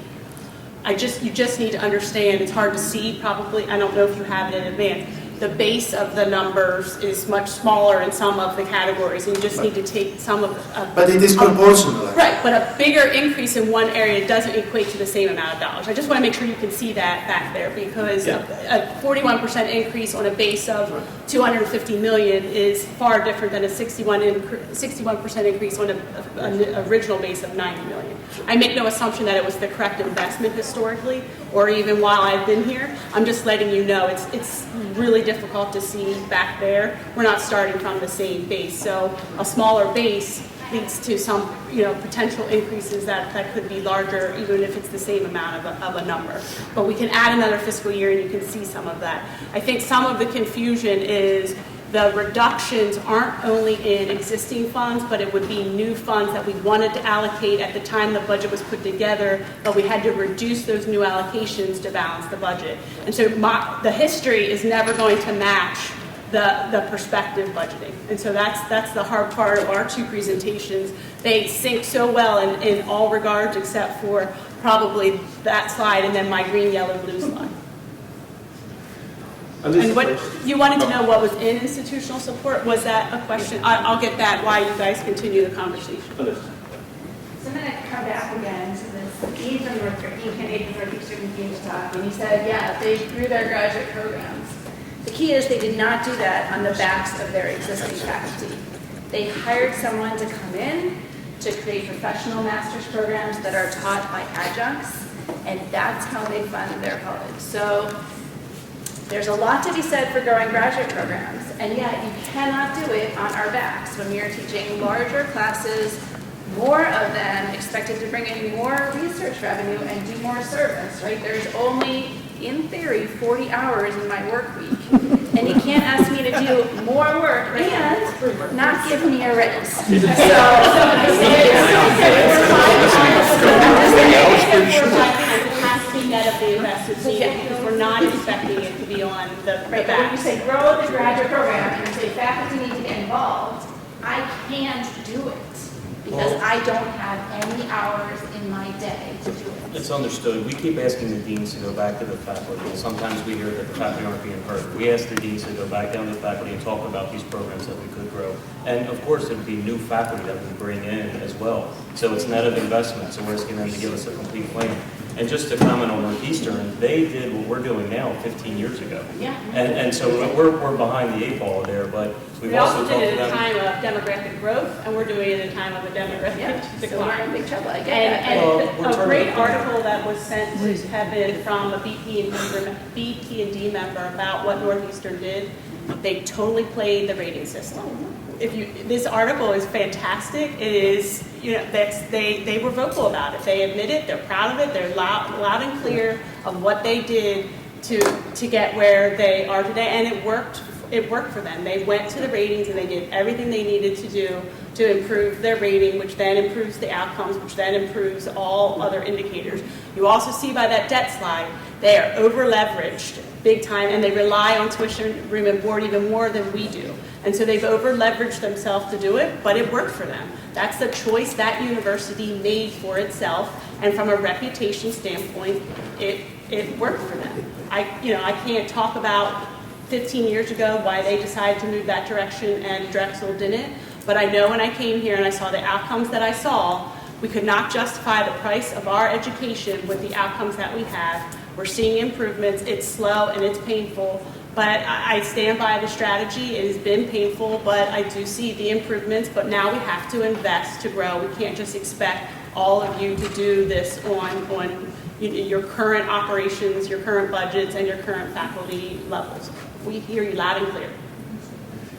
Sorry, I don't know. Engineering. So back to those comments. Again, I'm the first year senator here, so I don't know the new ideas. Any way that we can find out where the new ideas were, like when we documented that, and what kind of responses coming from the school side? Can we document that? So there are ideas that have been discussed, that there are obvious cons there that the school decided not to pursue. I think it needs to be clearly documented so we would know, and then next time we won't go that direction, and the reason why we communicate with the faculty. So that's one thing. Back to Helen's presentation, I'm glad to see starting 2019, we forecast a turnaround. Now, really agree with Antonia's last comment that don't make the same mistake again, right? So what's the plan now, knowing that this could happen again, knowing that we want to grow the reputation of Drexel, how are we going to spend the money in the future to, to grow Drexel in a better way and don't make the same mistake? Any discussions along that side, any planning along that side? So we always do contingency planning. Through the RCM process, we look at what investments are needed. We need to mature that process. The governance process of RCM is definitely the side of this year is the year that we need to look at governance. We lost connection with the BP&D we had an A&S committee that had very few BP&D members on it. We lost connection with the BP&D, and so we need to regain that connection. We need to improve the governance. We need to figure out how to engage the faculty more, because unfortunately we are hearing that many of the conversations are stopping at a level that isn't getting to the faculty, and I think that's the biggest weakness that we as a university need to address. RCM aside, it's the biggest weakness that I'm hearing at this university, because there is lack of communication, as you say, and like I said, I go to as many forums as possible, and I really hope as senators and when I meet with the deans that it gets there. It just doesn't. So help me figure out how we can get it there. It is the biggest issue that I myself cannot figure out how to fix, and I would love to know how we can get the lines of communication more. That's why I say email me. I know it sounds ridiculous, but I don't think there's probably one person in this room or at this university that hasn't emailed me and I try to address it immediately. I'm probably putting myself out there in a way that I'm going to end up failing because you're going to all end up emailing me and I'm not going to be able to address. But that's the only way I can get to the issues. And I know it's frustrating that you feel that you have emailed us before and given us suggestions. Those suggestions did not fall on deaf ears. Ludo knows that I'm working on them. We may not be working through them the way that you had hoped, but none of those suggestions fell on deaf ears for me. And I'm working through them even if it's not in the same forum that we're doing with an overall leadership team. But I need help. Help me understand how we can get to the faculty on the day-to-day basis. I don't know how to overcome that obstacle. Just a follow-up, I'm sorry. Any way that just not a senator, but just like a typical faculty can log in to certain places and find those documents. I will be happy to communicate with my own department, but a lot of times, I mean, we all teach at certain time. We can't go to town hall meetings, not all of us, right? So if there's any electronic way that just using their own Drexel One ID, they can log in, they can find presentations, they can find future planning, presentations, stuff like that. That can help. So Mark can speak to strategic planning and links, but any document I give to the faculty senate, I believe, is available to anybody. So all my documents are always available. The problem is when you don't have the day-to-day handle, sometimes it doesn't quite get across. And so I volunteered, and Ludo's getting me around to all the schools and colleges. I know, like you said, you can't always get to those meetings. But all of my documents are available. Anything I give to the board, I give to the BPD, I give to the faculty senate. And so I think we can figure out other ways too to make sure to try to improve communication. But again, I need help on getting to the day-to-day faculty. I'm all about it. I just don't know how to quite achieve that as a one person getting out there. And so help me understand what we can do better. Yep. Simon, I think, had a question. It took a while to get to you, but sorry. Yeah, no, that's okay. Well, I think it was simple, and it may not, this is really something that I should have asked in BC&D, but to what extent is the long-term trend of expenses that we have experienced as a university, and maybe we don't know this, comparable to what everybody else has experienced? So we did discuss this at the BP&D. You're going to get me drivers of what you want us to look at, and we're only going to do Northeastern. We're not going to do. We're going to use Northeastern as because we're pretty similar, and we're going to look at those drivers to say what is our academic spend per student, what is our institutional spend per student. So you're in the process. I think Kevin put the request out to all of the BP&D members, and so if there are other suggestions, you're going to get me the drivers, and I'm going to work with Mark, and we're going to figure out where we compare versus other institutions, and that'll allow us a deep dive into why maybe are we spending more in one area and less in another. But it's in your court. John. On that previous slide, there were expenses. And what I would like to think of is that they may be expenses, but they also might be investments. And so one of the things that I would like to see from the BP&D committee is to what extent are these investments, what kind of return are we getting on these investments, and are they worth it for the university, or are they not? It's a good question, but I'm not even sure how to even start looking at this. I mean, if there are some specific efforts, maybe we can agree on comparing some outcomes to what was invested.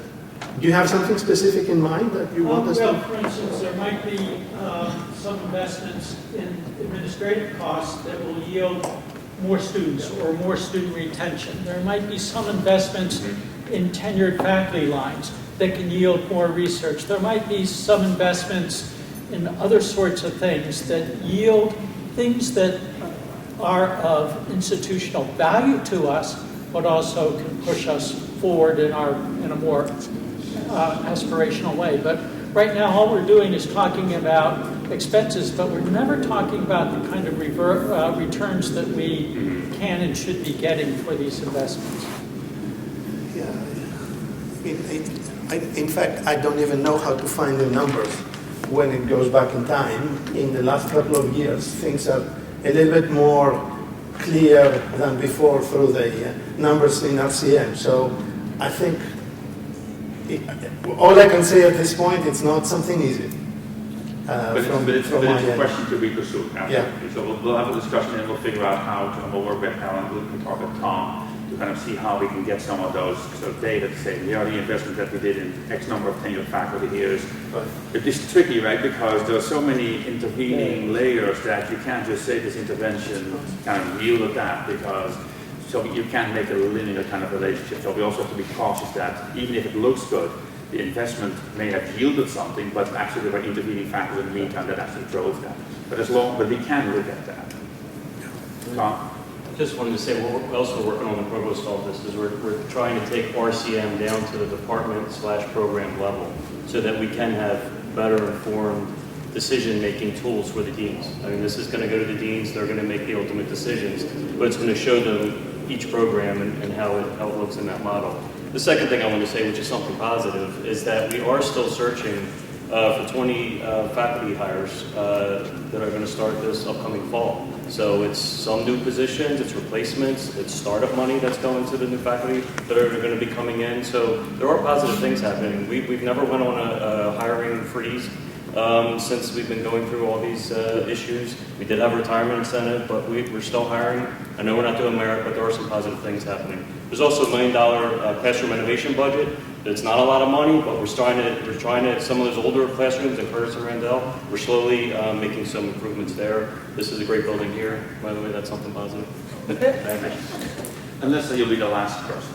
I just had one request from the BPD, and I don't know if we've already done this and given it to the university, but in my department, we just had a discussion about what it would actually cost to run our program with the number of students that they've given us, right? So we always talk about this in engineering. Yeah, our TA budget has been flat since whatever year it is. But would it be helpful to hear from us? What would it actually cost to be able to support 3,200 students with a 30-to-1 faculty-to-student ratio or whatever we want to achieve? Because I think the problem in communication is ideas get sent, budgets get passed down, nothing changes. So I think faculty want to be heard. We want you to hear what we want to do. What would be the best thing for our program? And then it can be a negotiation. I'm not saying we're going to get everything we ask for, but if the BPD or somebody leads an effort to say, what would it cost to offer a high quality program? And then we figure out somewhere between. Actually, one of the questions that I asked early in my participation in that committee, I asked, is there a number, is there a capacity number for the different units that we have now? And the answer was that there's no number like this, which is, when we make decisions of increasing students and decreasing students and things like this, it has to be on the basis of what we can do, right? So I think that's an important analysis to be done. So we want to hear that. And so we'll talk to BPD first, and then it could also come to the center, so that we can hear that as a model of how to think about it. And then we can also have discussions about how do we then actually translate that to university-wide for our program. You can also reach out to me. Okay, so thank you. We have 2 items on the agenda. One is first the SCA report, and then I'm going to ask Mark to talk about the next steps in this comprehensive plans, thinking about strategic planning in the next few years.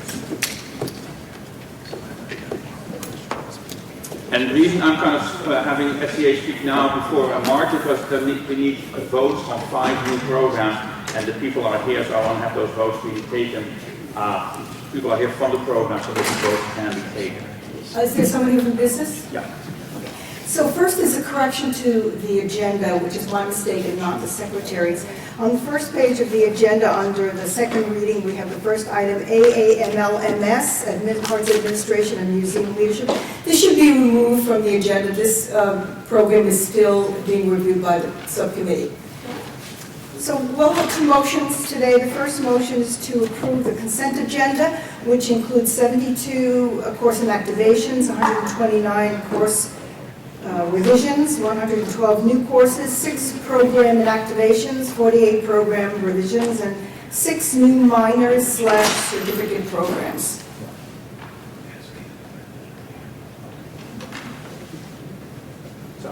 Sorry, that's not right. Okay, is there a second? Is there- Is that correct, that we're not reviewing arts and culture and museum leadership? There's a Nobody- second here. Nobody informed us. It doesn't require a second, there's a motion from the chair. Okay, So all in favor, sorry. okay. All in favor? Yes. The chair makes a motion, we don't have to have a second.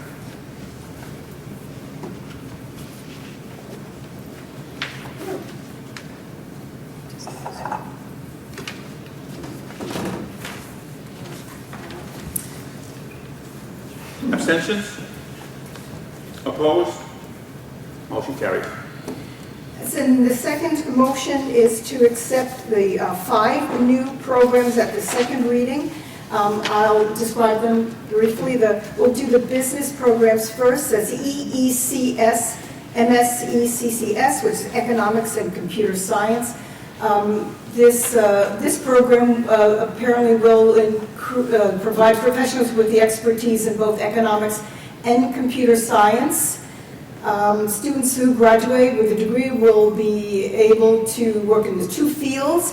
The market analysis projected job growth up to set by 7% by 2016, or excuse me, by 2026, with 20% of the new jobs in management and technical consulting and computer systems and design. Is there a representative of the program? Any questions for the program? Okay, hearing none. All in favor?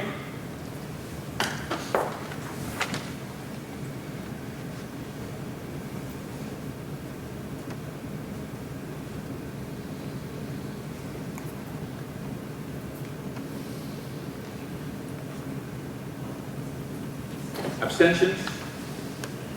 Nays? Motion carries. Congratulations. The second business program is FINA-MSFA, Financial Analysis. This program is designed to meet the needs of individuals who plan specialized careers in finance or financial consulting in business and industrial firms.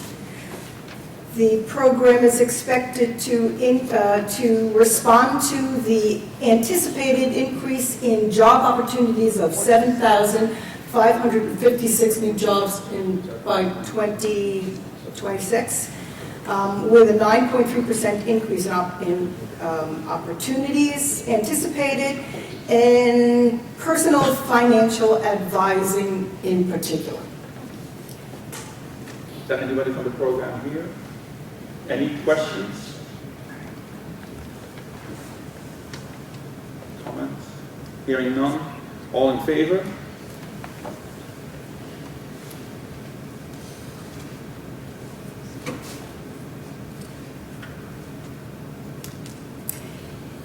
If the person in the back of the room, wait for me, I'll describe something to you. We'll talk about the AML.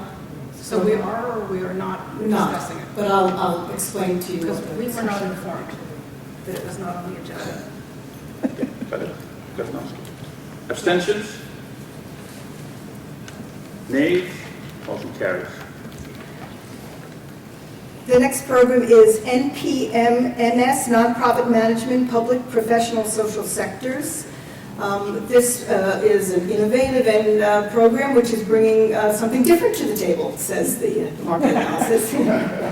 The 2015 Nonprofit Employment Practices Survey revealed that 10.7 million employees are employed in the nonprofit sector, and 50% of the nonprofits reported an intention to hire more. Well, this was the second reading of something like that. The last page.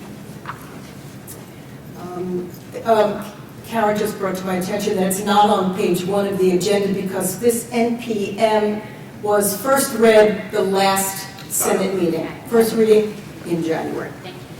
Okay, and so then in 2015, 10.7 million people were employed in the nonprofit sector, and they're anticipating a 50% increase over the next several years. Okay, so we have somebody from the program here. Any questions or comments? Hearing none. All in favor?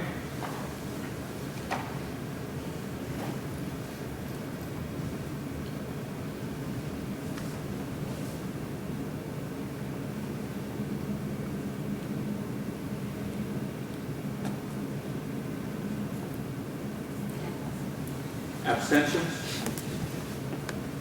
Nays? Motion carries. So there are two programs from Westfall, FMTVBS Film and TV Production. This is a combination of two programs that were offered separately, I believe, in the past.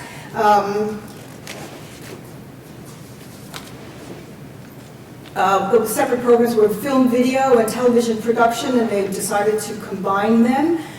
It became apparent to the department that combining the programs was the best solution to maintain the desired film/TV education that they had been delivering up to this point. The merger is the final step in revamping their brand and adjusting the curriculum to match the convergence of film and television occurring within the entertainment industry.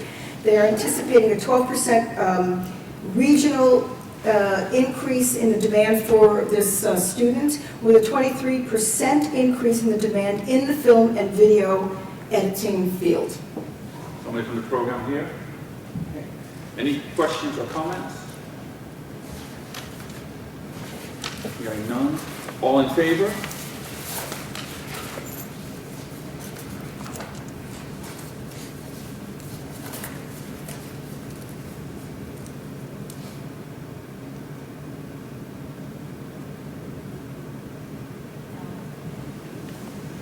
Abstentions? Nays? Motion carries. And the last program from Westfall is VRIM, is BS, Virtual Reality Immersive Media, a new undergraduate degree program in immersive media design production. And this proposed new program builds on the digital media department's long history of research teaching success and existing expertise in design and production of immersive media to provide students with an in-depth experiential learning experience in instruction and understanding the full pipeline of theories, quote unquote. And they're anticipating a 9 to 41% increase in growth in this field, and depending on which of the job opportunities is being sought between 2010 and 2020, with the two highest being computer programming, multimedia artistry, and software design development. So somebody is here. Any questions, comments? Hearing none. All in favor?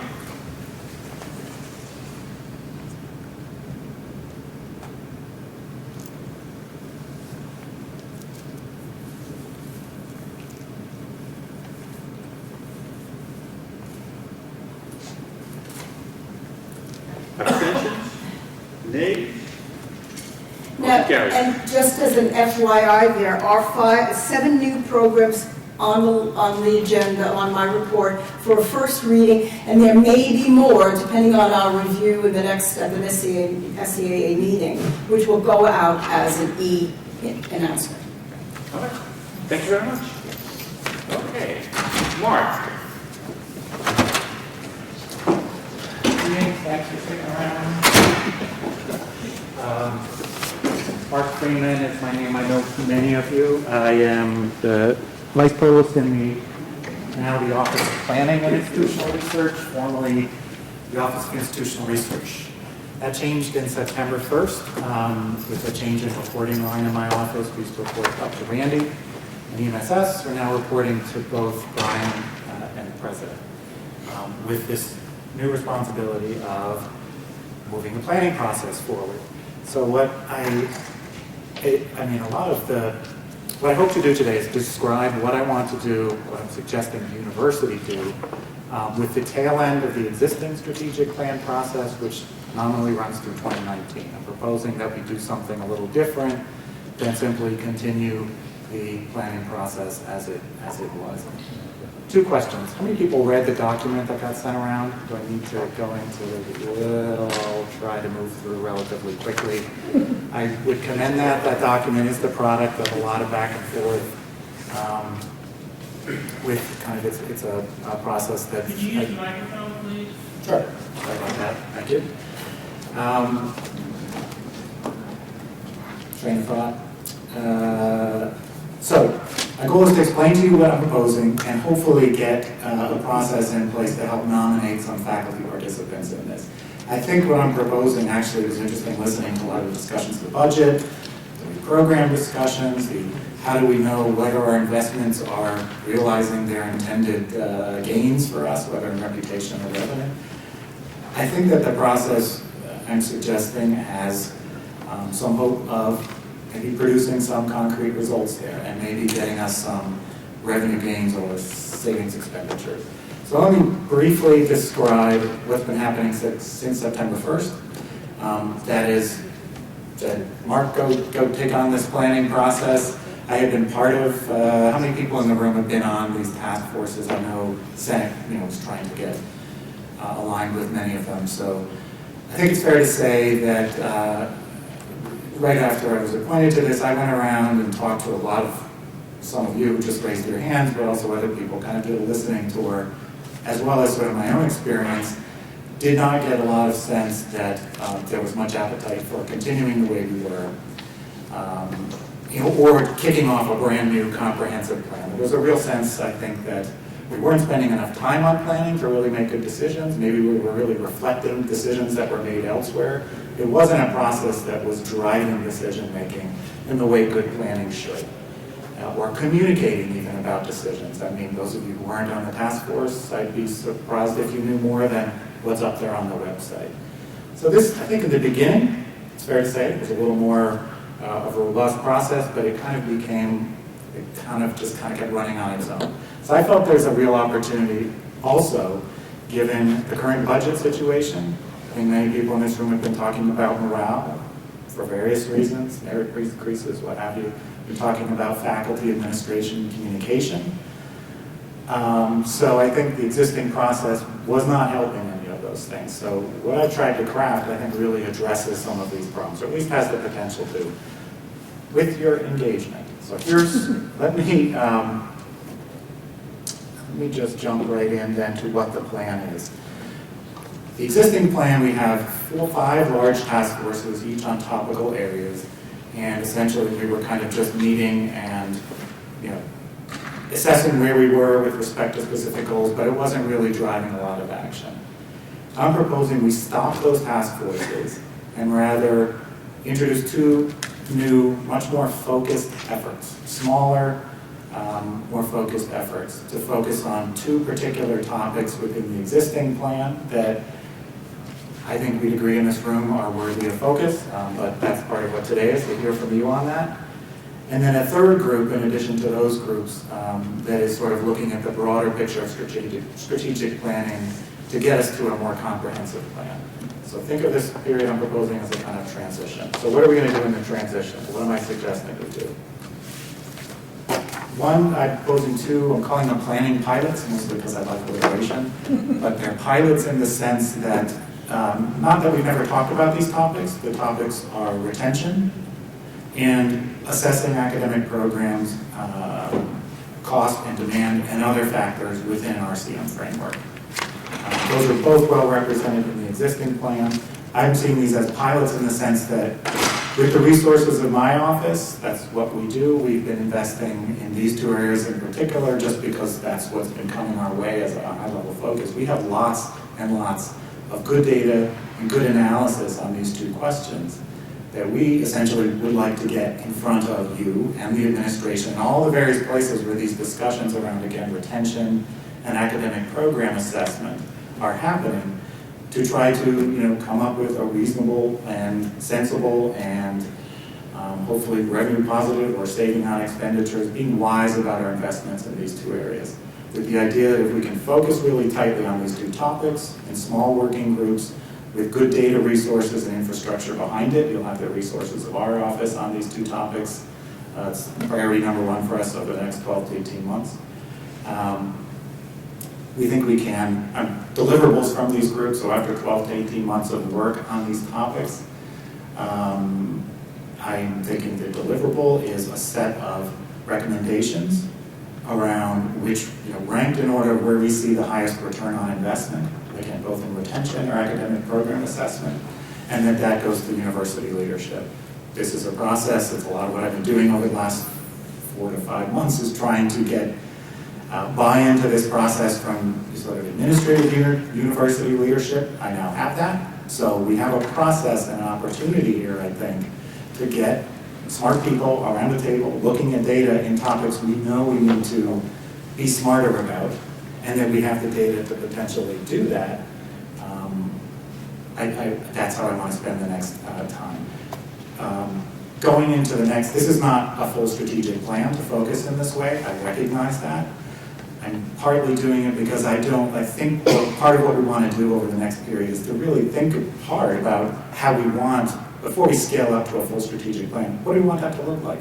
What does data-driven decision-making look like? Really data-driven decision-making, not where data is sort of brought in after the fact or as an explanation after we've already made a decision. I'm willing to try that. I know some of my faculty colleagues I've talked to are interested in this kind of approach. I think it has a real potential to get some things on the table and get some communication around issues, but we've been kind of tiptoeing around in these two areas. Again, we've got virtually any data that we need or want, we can bring to bear on this question. So I'll stop talking now. And again, if there's much, I think it's much better laid out in the document I sent around. I'd encourage you to take a look at that. But yeah, questions? Don Lloyd. Yeah, it seems to me as though retention, if you're only talking about undergraduate student retention, are you talking about faculty retention, undergraduate student retention, or just student retention? Student retention, but not okay, just undergraduate. I think that's self-serving because we're so revenue-based. I think it would be much better to look at what is the value added to it that a Drexel education gives a student for matriculating through the university. And then you're onto something. Then you're onto something. It's not just a revenue-generating priority coming from the administration. I mean, I said revenue generating because given the conversation that just happened at the beginning, my sense is given the morale issues and the concerns about revenue, I felt there may not be enough appetite to really dive into the big picture. Professors, one of the reasons why we choose to be professors is that, yes, it provides an income, but it's a calling to do useful work. And if all we're doing is retaining students to add to the coffers of the university, that's not the calling that I signed up for. That's not the calling that my professors taught me. And I think there needs to be a broader, more comprehensive notion about what the fundamental values of this institution is and how we're going to get there. And that's the value of a strategic plan. Yes, again, what I'm proposing not the strategic plan, that's a piece of a sorry, if I just finish. I think it's totally on the table. The retention topic is not purely, that's one reason for selecting the topic, but I think the issues you're raising they're ones I've heard in other meetings where people are trying, just this morning, talking about retention in gateway courses in the College of Arts and Sciences. There is a limit. We don't want 100% retention for obvious reasons. I mean, no college has it for some of the reasons you mentioned because it's not the only thing we care about. However, we admit students, part of this is about our admission strategy as well. That is a piece of this retention focus that really is very much on the table. I think, the mission of Drexel, very much on the table. The mission of you in your particular department, very much on the table. I said revenue because I think given our position where we are right now financially, there's not a lot of new investment coming down the pike. If we want to have revenue to do some of the things you're talking about, invest in our bigger vision, we got to straighten some of these things out. I really think that's true. A lot of good work happening, but we're not working together on these things that are really core to the mission of the university. The other task force, apart from retention, I think is one much more aligned with what you're talking about, this looking at academic programs. Which ones should we offer? That's obviously informed by what our broad mission is as Drexel, but I think my instinct here is to focus on a narrower topic and then see where that plugs into the bigger issues, rather than trying to just go at this, like, let's just jump into a new strategic plan and think big. And just morale, revenue, timing of where the old plan was and people who were engaged in that, it doesn't quite feel like the right time. I think we could get more from focusing our efforts and energies and trying to build momentum for a new process that we can start from a place where we can see this might have an impact. This might actually change the way we do things. Don, Lloyd, Simon. When you say assessment of academic programs, assessment at what level? All levels? You and I both know what happens when the assessment of teaching and learning as part of assessing an academic program is discussed. We just finished up a 2-year UAC on that. So how do you envision this being different from that UAC in terms of its charge and deliverable? Well, first answer to that is we've got RCM.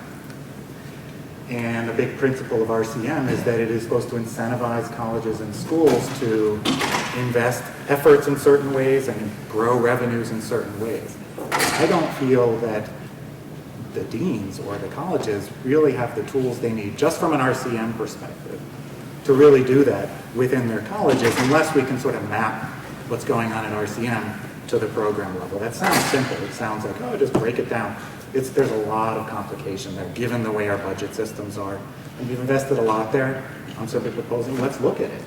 Let's look at how much it costs to deliver different types of programs. And then answer the question, does that reflect what we value in terms of our mission? The other piece to answer here, the assessment piece, learning outcomes, it could be on the table. I think here we've got lots and lots of information. I'm going to be sharing some of it with the deans on Thursday that go beyond just revenues and expenses. And I think there are things we all value. Maybe they're not hold aside learning outcomes. That's a big messy one.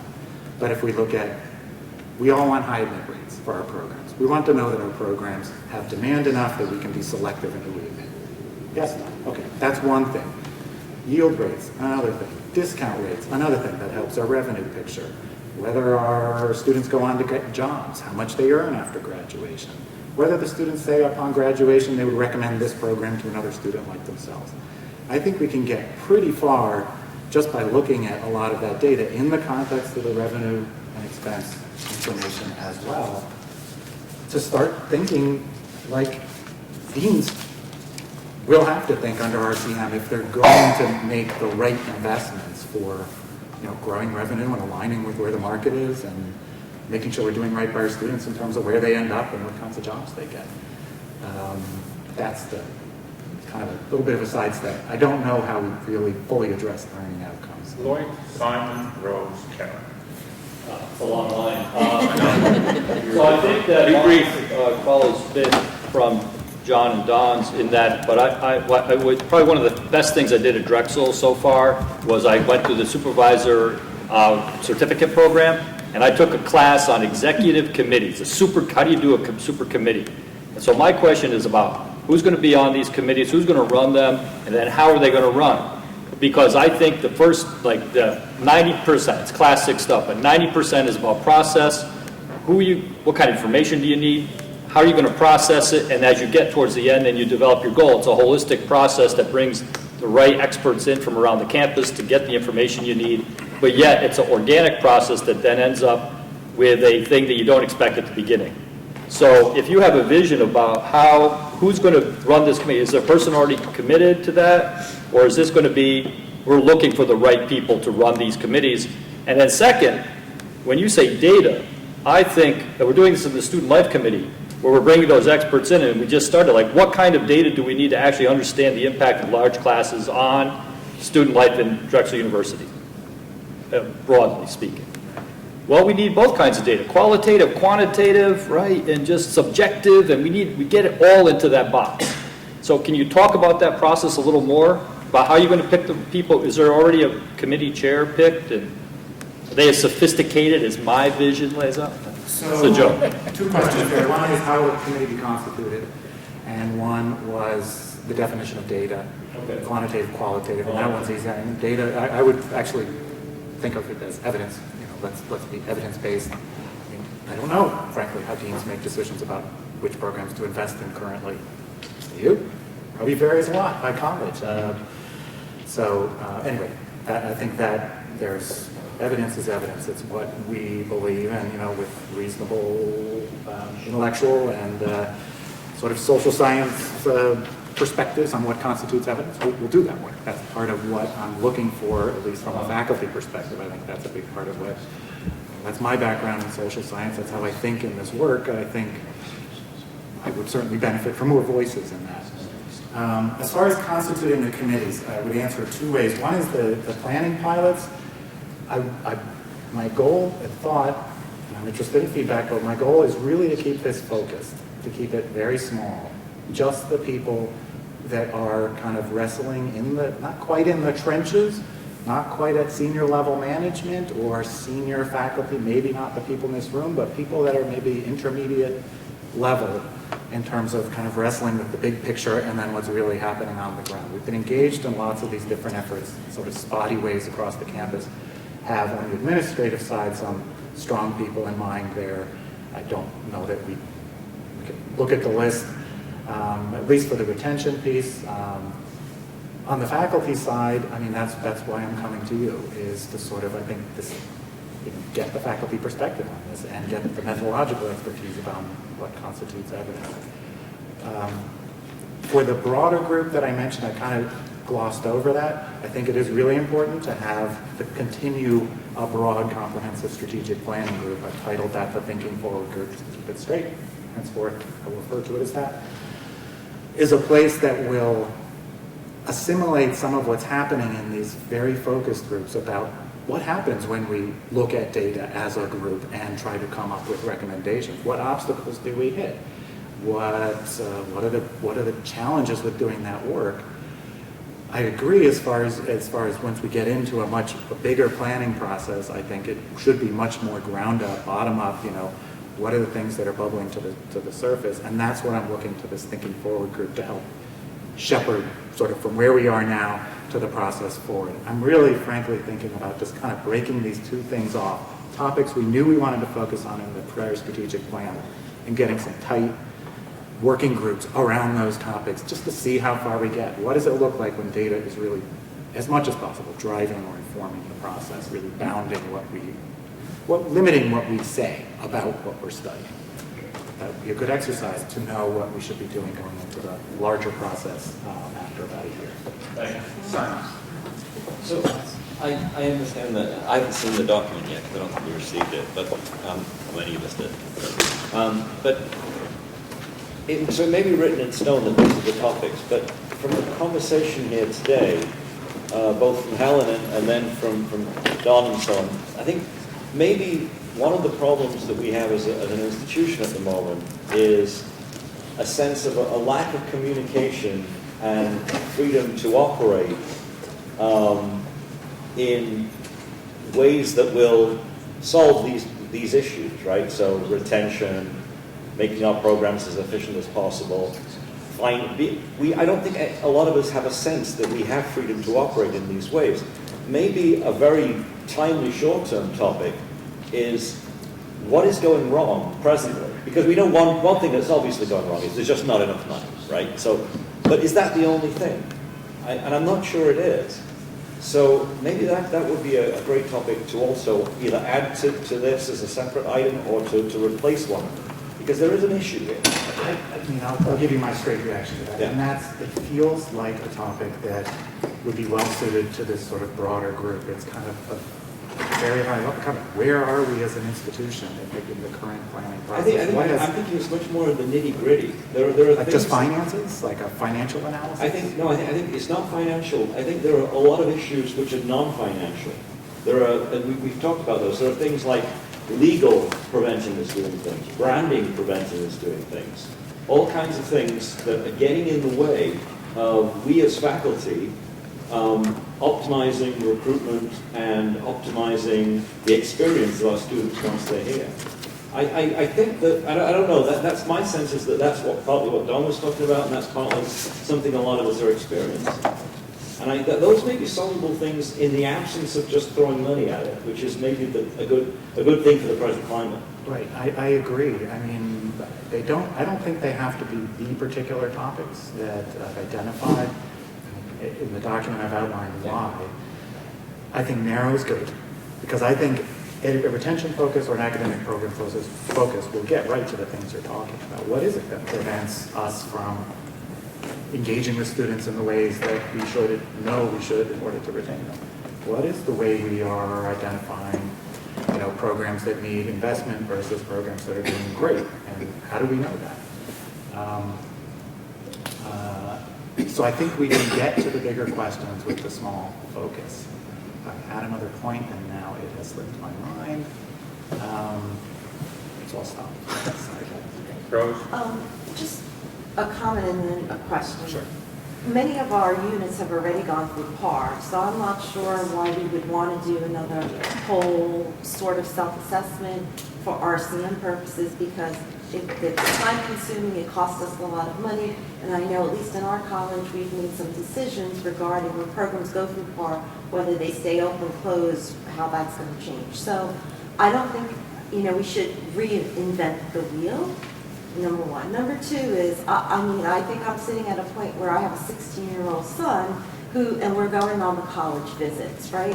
And there's a lot of faculty here at Drexel who are in the same boat as me or already have students that are in college and maybe even attend Drexel. So you have faculty who are not only, who are end users of the system as well as faculty. And I think it's really important because when I go and visit other colleges and universities, I'm really amazed by the mission. And John left, but many of us could make a lot of money elsewhere, and we're here because we care about our students. But I don't get that sense. It's almost like a Drexel, and there's the bottom line is the money. We're all here because we really care about what we do as faculty, and we are the backbone of this university. And people talk a lot about, low morale and everything, and I think that's what all of this comes down to, in my opinion. But I think the message has to be clear. You have to sell it to the parents that are coming, but it has to come because we embrace it. It has to come what faculty say, this is what our mission is here. Not so much because the university says what it is, because we're the ones with the students every day and delivering that. That's my opinion. Okay. I heard a question there about PAR, which I'm glad you asked. I'll respond to that. I didn't get a question from last night. You could clarify it after. But for PAR, very much that should be part of the discussion on academic program assessment under RCM, and whether we're looking at the costs of programs and the expenses and prioritization of research and all the other things I mentioned that are survey outcomes based. PAR is very much part of it. They're using a lot of that data, not so much the RCM data because that hasn't been developed yet at that level with the programs. That's what Tom was just mentioning. But I think it's fair to say, and I know it's fair to say because I've talked to Steve about it all the time, Steve DiPietro, who sort of oversees that process. It isn't a process that is designed to really prioritize from among the possible different avenues of investment. It's essentially a process that's designed to help departments really do their own kind of strategic planning, really, but not to sort of step back and say, if as a university we've got 5 programs on the docket that we want to offer, how did they get to the list? What's the information that we're all looking at? I heard some data on job growth. That's one piece of information, but there's about 20 other pieces of information we could be looking at. And I think the extent to which we're more systematic about this across universities, that's a big part of RCM. What one college does affects the other in terms of the revenue picture. So I think my question is, why can't we have a committee on faculty mission or the role of faculty in the university and how we contribute to the mission and how our thoughts impact the planning of the university? So I'll answer that just concretely, as I did in the document. I think part of this choice selection here is if we're going to make these pilots be about data-driven, and I think that's a goal in itself. Even if we fail in coming up with recommendations that immediately resolve some of the problems or overcome some of the obstacles we're struggling with. We will learn if we create space and time to learn about what does it mean to look at data and to try to assimilate it and to use it. That will be, that's to some extent an end goal in itself, going into the next form of a strategic plan. We have a lot of data on these two topics. It's just the way it is. We don't have a lot of data at the moment. We have data on employment and how many faculty and how many staff we have. We haven't been very good about surveys of faculty. Maybe that's something we should be doing, to gather opinion. I don't know if it's us or faculty affairs or whoever, but it's certainly a piece of the It's not puzzle. opinion, it's facts, right? Because aren't we major stakeholders in this? No, I meant opinion in terms of measuring opinion on a survey or some sort of representative way rather than talking to a select group of faculty. I think you kind of have to be representative to know what the market for faculty is, what the faculty we currently employ think. Is that vary by program? I mean, that's a big topic which unfortunately we don't have a lot of data on. Retention and academic programs felt like a good mix of, they were topics that were central in so was faculty hiring were in the old strategic or the current strategic plan, as well as other things related to faculty welfare. They very much were. Don't know that the university, I will say the university because we are largely responsive to what other folks that we report to tell us the needs are. That hasn't been identified as a real data gathering exercise to really zero in on that. It's not clear immediately how that is going to translate to sort of levers we can pull to improve our revenue picture. That doesn't mean it isn't centrally important and that it shouldn't be part of the larger strategic plan. I realize I'm dumping a lot of things into this overarching thinking forward group, but unless the topic that is suggested as an alternative puts us as far ahead as from the starting lines, I think we are on these two topics as far as the data, and it's non-trivial. I mean, our office has been here 4 years. Tom can probably speak to what the state of information in both of these areas was 4 years ago, and it wasn't much. We could not have done this 4 years ago.